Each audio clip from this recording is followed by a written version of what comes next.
नमस्कार, सुप्रभात. मी अजिंक्य भातंब्रेकर. तुम्ही पाहताय न्यूज 18 लोकमत. महत्त्वाच्या बातमीनं आपण बुलेटिनची सुरुवात करूया. पंतप्रधान नरेंद्र मोदी आणि अमेरिकेचे राष्ट्राध्यक्ष जो बायडन यांच्या काल संध्याकाळी फोनवरून चर्चा झाली. लसीसाठी लागणाऱ्या कच्च्या मालाचा पुरवठा किंवा अत्यावश्यक वैद्यकीय सामग्री पाठवणं असो, अमेरिका भारताच्या पाठीशी खंबीरपणे उभा आहे. शक्य तितकी मदत आम्ही करू असं अमेरिकेनं म्हटलेलं आहे. गेल्या वर्षी आमच्या रुग्णालयांवर जेव्हा मोठा ताण आलेला होता तेव्हा भारतानं आम्हाला मदत केलेली होती. आता आम्ही भारताला मदत करण्यासाठी कटिबद्ध आहोत असं ट्विट जो बायडन यांनी केलेलं आहे. लसीचा कच्चा माल निर्यात करण्यावर बंदी घातल्यामुळे अमेरिकेवर बरीच टीका झाली होती. सोशल मीडियावर तर लोकांनी अक्षरशः बायडन प्रशासनाचे वाभाडे काढलेले होते. त्यामुळे रविवारी बायडन प्रशासन खडबडून जागं झालं आणि डॅमेज कंट्रोलला सुरुवातही झाली.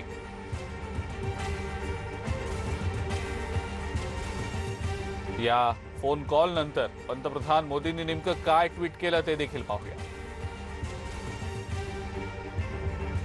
आपल्या ट्विटमध्ये पंतप्रधान मोदी म्हणतायत, जो बायडन यांच्या सोबत आज फलदायी चर्चा झाली. दोन्ही देशातील कोविड स्थितीवर आम्ही चर्चा केली.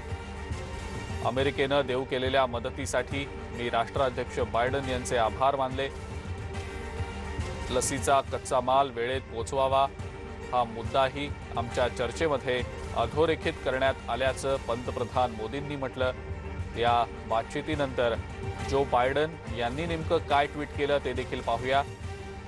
कोरोनाच्या सुरुवातीच्या काळात जेव्हा आमच्या रुग्णालयांवर मोठा ताण आलेला होता तेव्हा ज्या प्रकारे भारतानं अमेरिकेला मदत पाठवलेली होती, आता भारताच्या संकट काळात आम्ही मदत करण्यास कटिबद्ध आहोत अशा शब्दांमध्ये जो बायडन यांनी भारताला मदत करणार असल्याचं ट्विट केलेलं आहे. आणि याच संदर्भातली अधिक माहिती आपण जाणून घेणार आहोत. आपल्या सोबत आपले प्रतिनिधी अमेय चोंभळे सध्या फोनलाईनवरनं. अमेय, मोदी आणि बायडन यांच्यात फोनवरनं चर्चा झाल्यानंतर आता अमेरिकेनं भारताला मदत करण्यासाठी कटिबद्ध असल्याचं म्हटलेलं आहे. काय सांगता येईल त्याबद्दल? अहो अजिंक्य, चीन आणि पाकिस्तान नंतर अमेरिकेला मदत करण्याची उपरती झाली ह्याच्यापेक्षा अमेरिकेवर मोठी नामुष्की काय म्हणायची, हा पहिला मुद्दा. दुसरा मुद्दा असा आहे की शनिवारी आणि रविवारी अमेरिकेवर प्रचंड टीका झाली आणि ही टीका काही भारत सरकार पुरस्कृत नव्हती, तर ती सोशल मीडियावर भारतात राहणारे आणि अमेरिकेत राहणारे भारतीय या दोघांकडनं झाली. आणि ह्याच्यानंतर कुठेतरी आपण किती मोठी चूक केली आहे हे बायडन प्रशासनाच्या लक्षात आलं. याच्यामुळे सर्वात मोठा मुद्दा असा आहे की अमेरिकेमध्ये आता कोरोनाची लहर जी आहे ती बऱ्यापैकी आता कमी झाली आहे आणि प्रचंड वेगाने सुरू होणार असलेल्या लसीकरणामुळे तिकडे रुग्णसंख्याही कमी झाली आहे. हा झाला एक मुद्दा. दुसरा मुद्दा असा आहे की अमेरिका ही जगातली महासत्ता आहे. त्यांच्याकडे म्हणजे आर्थिकरित्याही ते खूप सक्षम आहेत आणि बाकी सगळे संसाधनही त्यांच्याकडे खूप आहेत. अशा वेळा म्हणजे क्षमता असताना केवळ इच्छाशक्ती नाही, म्हणून जेव्हा आपला मित्र सर्वात जास्त संकटात आहे, गेल्या 70 वर्षातलं हे जर का सर्वात मोठं आरोग्य संकट म्हटलं तरी वावगं ठरणार नाही भारतावर आलेलं, अशा वेळी उगाच अडवणूक करण्यात अर्थ काय आहे? कारण एकतर अमेरिकेमध्ये म्हणजे आपल्याला स्वातंत्र्य मिळाल्यापासून अमेरिका विरोधी भावना ही कायमच अनेक देशांमध्ये असते, तशी भारतामध्ये आहे. ती कमी करण्याला 30 वर्ष लागली होती आणि जेव्हा 2008 साली भारत अमेरिकेमध्ये न्यूक्लिअर डील झालं तेव्हा ती कुठेतरी कमी होण्यास सुरुवात झाली. पण आता कारण नसताना, म्हणजे भारताने तुम्हाला काही केलं नाही, तुमच्यावर टीका केली नाही, तुमचं काही नुकसान केलं नाही, उलट चीन विरोधात अमेरिकेने जी आघाडी उघडली आहे त्याच्यामध्ये चीनच्या जवळचा सर्वात मोठा शेजारी हा भारतच आहे. अशा वेळा अमेरिकेने हा मूर्खपणा का केला असावा, ह्याचं उत्तर आता हे बायडन प्रशासनच देऊ शकतं. अमेय, मात्र लसीला जो कच्चा माल लागणार आहे, ज्याच्यावर निर्यात बंदी अमेरिकेकडनं घातली गेलेली आहे, त्याबद्दल जी काही स्पष्टता गरजेची होती ती स्पष्टता झाली आहे का? निर्यात करण्यावर जी बंदी घातली गेली होती ती उठवली आहे का अमेरिकेनं? त्याबद्दलची काही ठोस माहिती? हो, ती जी बंदी आहे ती आता काही दिवसामध्येच ऑफिशियली उठवण्यात येईल. त्याला तत्वतः मान्यता मिळालेली आहे, कारण थेट व्हाईट हाऊसमधनं आदेश निघालेले आहेत. त्याच्यामुळे येत्या काही दिवसातच जहाजानी हा जो कच्चा माल आहे तो भारताकडे रवाना होईल आणि सिरम आणि इतर व्हॅक्सिन बनवणाऱ्या कंपन्यांकडे तो दाखल होईल. आणि ह्याच्या व्यतिरिक्त जी वैद्यकीय सामुग्री असो किंवा ऑक्सिजन कॉन्सन्ट्रेटर्स असो किंवा ऑक्सिजनचे मोठे मोठे टँकर असो किंवा व्हेंटिलेटर असो, ही सगळी मदतही आता अमेरिकेकडनं देऊ केली जाणार आहे. ह्याच्यामध्ये एक महत्त्वाचा मुद्दा असा आहे, अगदी थोडक्यात सांगतो, हं, की गेल्या 30 वर्षाच्या आपण जर का बघितलं, तर डेमोक्रॅटिक पक्षाचे अध्यक्ष सत्तेवर आले, हं. की त्यांना भारताविषयी ममत्व वाटायला थोडासा वेळ लागतो असा इतिहास आहे. हं. कारण बिल क्लिंटन आणि ओबामा यांच्याबाबतही तेच झालं होतं. उलट रिपब्लिकन पक्षाचे अध्यक्ष जे असतात, ते भारतासोबत अधिक चांगले संबंध कमी वेळामध्ये स्थापित करतात हा इतिहास आहे. कारण हं. आपल्याला लक्षात असेल, की डोनाल्ड ट्रम्प यांचा आतताईपणा आणि मूर्खपणा हा कितीही जगजाहीर असला, तरी अमेरिकेवर कोरोना संकट जेव्हा सर्वाधिक होतं, तेव्हा अ, अध्यक्ष ट्रम्प यांनी व्हेंटिलेटर्स आपल्याला देऊ केले होते. हं. म्हणजे तेव्हा त्यांनी मदत करायची तयारी जर का दाखवली होती, तर आता तर तिकडे जी लाट आहे ती ओसरली आहे. हं. त्याच्यामुळे आता ही मदत जी आहे ती अमेरिकेने आपल्याला कमिट केलेली आहे, ती आता इकडे दाखल कधी होते, एवढंच बघायचं.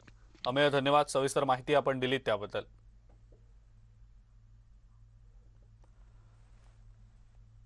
पुढची आणखीन एक महत्त्वाची बातमी बघूया. महाराष्ट्रानं लसीकरणामध्ये एक नवा विक्रम केलेला आहे. एकाच दिवशी 5 लाख नागरिकांचं लसीकरण करण्यात आलेलं आहे.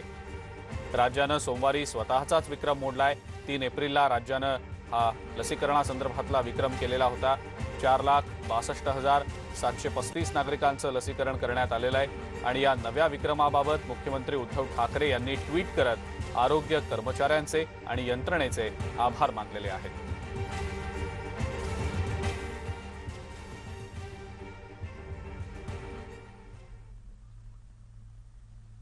एकाच दिवशी तब्बल 5 लाख नागरिकांचं लसीकरण करण्यात आल्याचा एक विक्रम महाराष्ट्रानं केलेला आहे. मुख्यमंत्री उद्धव ठाकरे यांनी राज्यातल्या या विक्रमी लसीकरणाबाबतचं ट्विट केलंय. पाहूया मुख्यमंत्र्यांनी आपल्या ट्विटमध्ये नेमकं काय म्हटलंय ते. लसीकरणात महाराष्ट्रानं विक्रमी नोंद केलेली आहे. एकाच दिवशी 5 लाखांहून अधिक जणांचं लसीकरण करण्यात आलेलं आहे.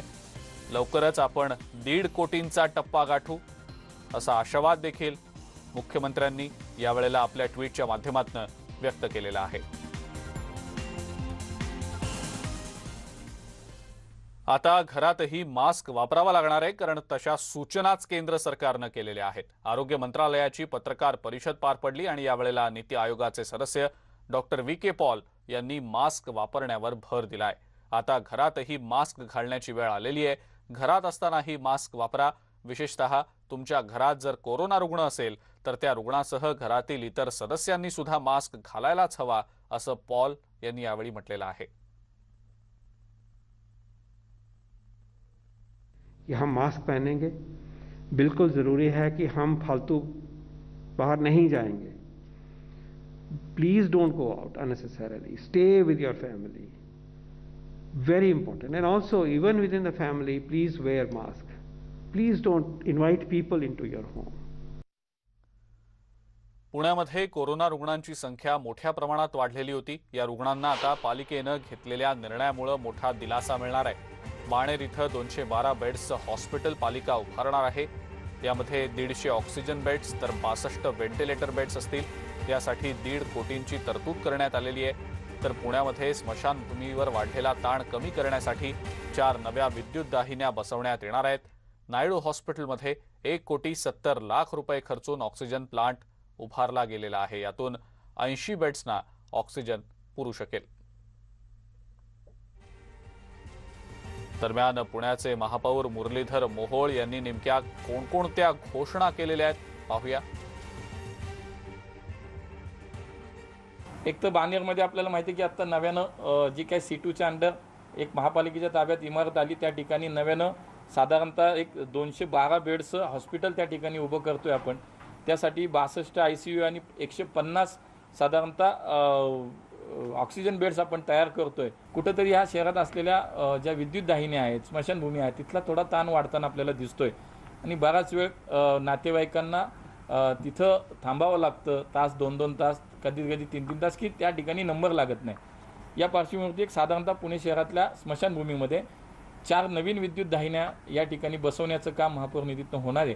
आणि त्यासाठी साधारणतः 2,40,00,000चा निधी यासाठी आम्ही सगळ्यांनी ठरवून तिथे उपलब्ध करून दिला आहे. व्हेंटिलेटर्सची जी उपलब्धता आहे ती सुद्धा आपल्याला थोडीशी आवश्यक आहे. म्हणून साधारणतः 100 व्हेंटिलेटर्स हे या निधीतून घेण्यात यावेत. यासाठी साधारणतः 4 कोटी रुपयाची तरतूद ही सुद्धा आम्ही केली. तसं पत्रसुद्धा प्रशासनाला आम्ही दिलं आहे. पुढची बातमी बघूया। 1 मे पासून 18 वर्षांवरील सर्वांचं लसीकरण करण्याबाबत मुंबई महानगरपालिकेनं असमर्थता व्यक्त केलेली आहे। कमी लस पुरवठा, मनुष्यबळाची कमतरता यामुळे अडचण येत असल्यानं मुंबई महानगरपालिकेचे आयुक्त इक्बाल सिंग चहल राज्य सरकारला पत्र लिहिणार आहेत। पालिकेचा आरोग्य विभाग आणि पालिका आयुक्त इक्बाल चहल यांच्यात लसीकरण संदर्भामध्ये बैठक झाली। या बैठकीत लसीकरणासाठी लागणाऱ्या सर्व बाबींचा आढावा घेतला गेला आणि मग उपलब्ध असलेल्या संसाधनांमध्ये लसीकरण 1 मे पासून सुरू करणं शक्य होणार नसल्याचं ठरवलं गेलं, अशी माहिती पालिकेच्या कार्यकारी आरोग्य अधिकारी डॉक्टर मंगला गोमारे यांनी दिलेली आहे। दरम्यान पालिका आयुक्त इक्बाल चहल याबाबत मुख्यमंत्र्यांना पत्र सुद्धा लिहिणार आहेत। या संदर्भात पालिकेच्या कार्यकारी आरोग्य अधिकारी डॉक्टर मंगला गोमारे यांच्याशी एक्सक्लुझिव्ह संवाद साधला आमच्या प्रतिनिधी स्वाती लोखंडे यांनी। लसीचा साठाचा कधी कधी आपल्याला तुटवडा जाणवतोय आणि हे करत असताना आपली प्रायोरिटी आहे 45+ एज ग्रुपसाठी आणि जर आपल्याला 18 साठी चालू करायचं असेल तर आपल्याला लसीकरण केंद्रांची संख्याही वाढवायला लागेल आणि त्याचं लसीचा साठाची आपल्याला खातरजमा करावी लागेल। त्यासाठी आम्ही सरकारकडे किंवा महाराष्ट्र शासनाकडे आम्ही आयदर थोडीशी आम्हाला डेट पुढे वाढवून द्या किंवा मग लसीचा साठाची खातरजमा करायला लागेल। तोपर्यंत आम्हाला त्याची काय म्हणायचं मुदत वाढ द्यावी असं आम्ही रिक्वेस्ट करू। मोफत लसीकरणाबाबत काँग्रेसची भूमिका स्पष्ट आहे आणि सोनिया गांधी यांनी सांगितलंय की लस मोफतच दिली पाहिजे, असा आग्रह धरला पाहिजे, अशी भूमिका बाळासाहेब थोरात यांनी मांडलेली आहे। तर याबाबतचा निर्णय मुख्यमंत्र्यांनी जाहीर करावा असं म्हणत नवाब मलिक यांच्यावर नाव न घेता टीका केली आहे। तर लसीकरणाबाबत राज्य सरकारमध्ये एकवाक्यता असायला हवी आणि 1 मे पासून लसीकरणासाठी मोठा वर्ग जोडला जाणार आहे, त्यासाठी स्ट्रॅटेजी आखायला हवी असंही त्यांनी स्पष्ट केलेलं आहे। आपली जी लस कोरोनाच्या संकटामध्ये नागरिकांना द्यायची आहे, या बाबतीत आदरणीय सोनियाजी गांधी यांनी जाहीर केलं आहे की मोफतच लस मिळाली पाहिजे आणि त्यामुळे आमचं धोरण तेच आहे की नागरिकांना मोफत लस देण्यात यावी आणि त्यासाठी आम्ही आग्रही आहोत। माननीय मुख्यमंत्री महोदयांकडे आम्ही आग्रह धरलेला आहे आणि हा आग्रह ते निश्चितपणे मान्य करतील याची खात्री आम्हाला आहे। किमान त्यांनी सगळं समजून घेतलं पाहिजे आणि महाविकास आघाडीने एकवाक्यता केली पाहिजे। हे जरूर आहे की आपली वॅक्सिनेशन स्ट्रॅटेजी जी आहे 1 तारखेपासूनची ती आपल्याला ठरवली पाहिजे, कारण आता खूप मोठा मास त्याच्यामध्ये इन्व्हॉल्व होतो आहे आणि त्याच्यामुळे थोडी अव्यवस्था होण्याची शक्यता आहे, गर्दी होण्याची शक्यता आहे आणि म्हणून आपली स्ट्रॅटेजी त्या संदर्भातली मात्र सरकारने ठरवली पाहिजे। या पुढची बातमी चंद्रपूर मधली आहे। चंद्रपूरला केंद्रीय मंत्री नितीन गडकरी यांनी आतापर्यंत 32 व्हेंटिलेटर दिलेले आहेत, त्यातले 15 व्हेंटिलेटर आरोग्य यंत्रणेला दिले गेलेत। दरम्यान 350 बेड्सच्या नव्या महिला रुग्णालयात कोविड उपचारासाठी 136 सुसज्ज बेड्सची निर्मिती देखील झालेली आहे। ढासळत्या यंत्रणेला बळ मिळाल्याची प्रतिक्रिया भाजपचे नेते सुधीर मुनगंटीवार यांनी दिलेली आहे। या पुढच्या काळामध्ये ऑक्सिजन पुरवठा, रेमडेसिवीर इंजेक्शन आणि अन्य साहित्यासाठी गडकरी यांनी सर्वतोपरी मदत करण्याची तयारी दर्शवल्याची माहिती सुद्धा मुनगंटीवार यांनी दिलेली आहे। गडकरी साहेबांना आम्ही विनंती केली असता त्यांनी चंद्रपूर जिल्ह्याच्या सामान्य रुग्णालयासाठी 15 व्हेंटिलेटर उपलब्ध करून दिले आहे। माननीय गडकरी साहेबांना चंद्रपूर जिल्ह्याच्या जनतेच्या वतीने मी धन्यवाद देतो की चंद्रपूर जिल्ह्यात या कोरोना महामारीच्या संकटात जेव्हाही आम्ही त्यांच्याकडे या जिल्ह्याच्या आरोग्य समस्या अवगत करून मदत मागतो तेव्हा त्वरित ते मदत करत असतात आणि यापुढेही त्यांनी विश्वास व्यक्त केला आहे। खासदार सुजय विखे पाटील यांच्यावर कारवाई करण्यासंबंधी मुंबई उच्च न्यायालयाच्या औरंगाबाद खंडपीठानं प्रशासनाला मुभा दिलेली आहे। सुजय विखे पाटील यांनी परवाना नसताना 10,000 रेमडेसिवीर इंजेक्शनचं वाटप केलं।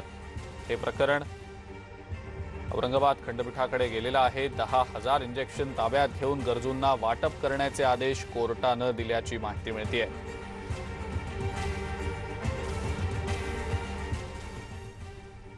MBBS आणि MDच्या वर्षांसंदर्भातली ही महत्त्वाची बातमी आहे। MBBSच्या पहिल्या, दुसऱ्या आणि तिसऱ्या वर्षाच्या परीक्षा आता जून महिन्यात होणार असल्याचं वैद्यकीय शिक्षण मंत्री अमित देशमुख यांनी सांगितलेलं आहे।